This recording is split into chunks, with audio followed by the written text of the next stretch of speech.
What's up, and welcome to the Single Player Experience Podcast. As always, I'm your host, Sebastion Mauldin, and we're talking about a game that belongs to a genre of games that I normally don't mess with. I'm gonna be real with you. I normally don't mess with this genre at all. So, you probably don't know this about me, but I am a certified chicken when it comes to most things horror-related. It's just who I am. That aspect about me doesn't exclude video games, by the way. In fact, because of the interactive nature of video games, I find that I'm more scared of them. So, in general, I live my life in the way of the Scooby-Doo mantra and stay the hell away from anything horror-related. Recently, I decided to test my courage, so to speak, and play Hello Neighbors 2. So, how was the game? Should you play it? And is it a good intro to horror games for chickens just like myself? So we're gonna dive into it right after the intro. DJ, start the intro, man.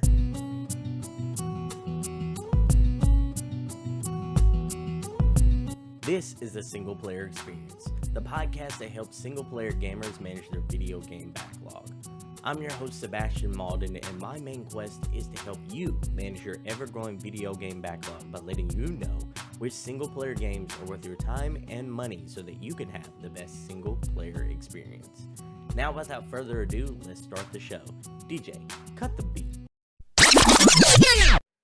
Let me be real with you for a sec.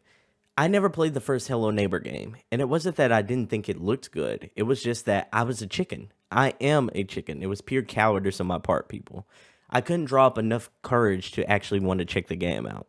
I say this to preface that I have no insight into the story or lore of the world going into playing this game.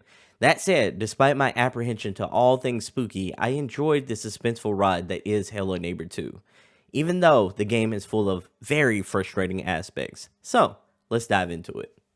Let's start with the narrative. In Hello Neighbor 2, you play as a dyslexic investigator who's on a mission to find evidence against a suspected serial kidnapper. The serial kidnapper is the poster boy of the franchise, the more than meets the eye Mr. Peterson, aka the neighbor. You creep around his house and others in the neighborhood to find the damning evidence to expose the neighbor, all the while he tries to hunt you down. Let me be real with you, this is an interesting premise that you don't, well, at least I don't, see that often in video games. It's a shame, though, that such a cool concept has become undone a bit by the game's lack of consequences. For example, if you get caught in this game sneaking around the neighbor's house, you'd think you become another victim of the neighbor. Instead of that reasonable outcome, you're simply thrown out of his house free to do it all over again. I get that it's a game and leaps of logic have to be taken into part and into consideration when making a game. However, this unravels the whole entire narrative.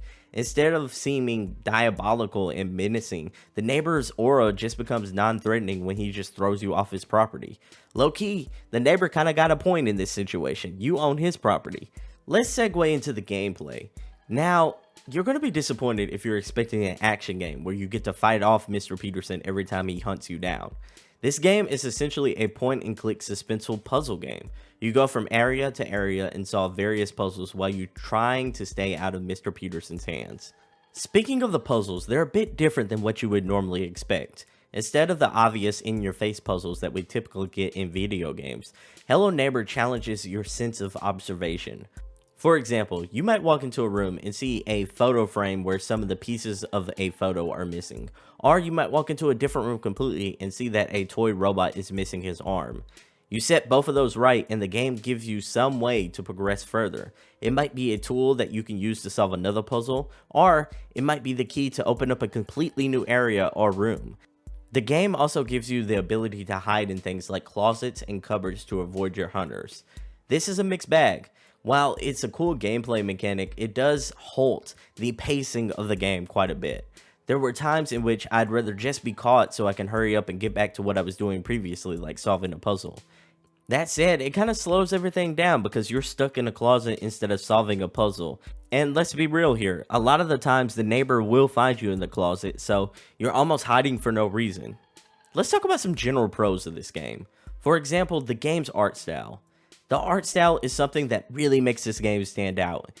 It has this really unique Jimmy Neutron meets a DreamWorks movie vibe going on that I really dig. The art style really helped me take some of the edge off of what could have been and maybe should have been a more terrifying experience. I'm a chicken, so it really didn't bother me that it kind of mellows everything out a little bit. But for people who really like horror games, this kind of would probably bug them. Now, let's talk about the flaws. The puzzles are absolutely creative. Some really good puzzles are in this game. However, if you aren't observant or good at puzzles, then this game isn't going to be for you at all. Another aspect that I really didn't like about the game is that it's easy to get lost in. And I don't mean that as far as like the ambiance, as far as like it's easy to get lost in what's going on in the game. That's true too, but what I meant by that is it's really easy to get lost while trying to figure out what to do next because the game doesn't hold your hand and tell you where to go next. As a result, it's really easy to find yourself just lost in trying to figure out what to do or where to go next. So if you want a more streamlined game where you kind of have a point A to point B kind of mission structure, this game ain't going to be for you either.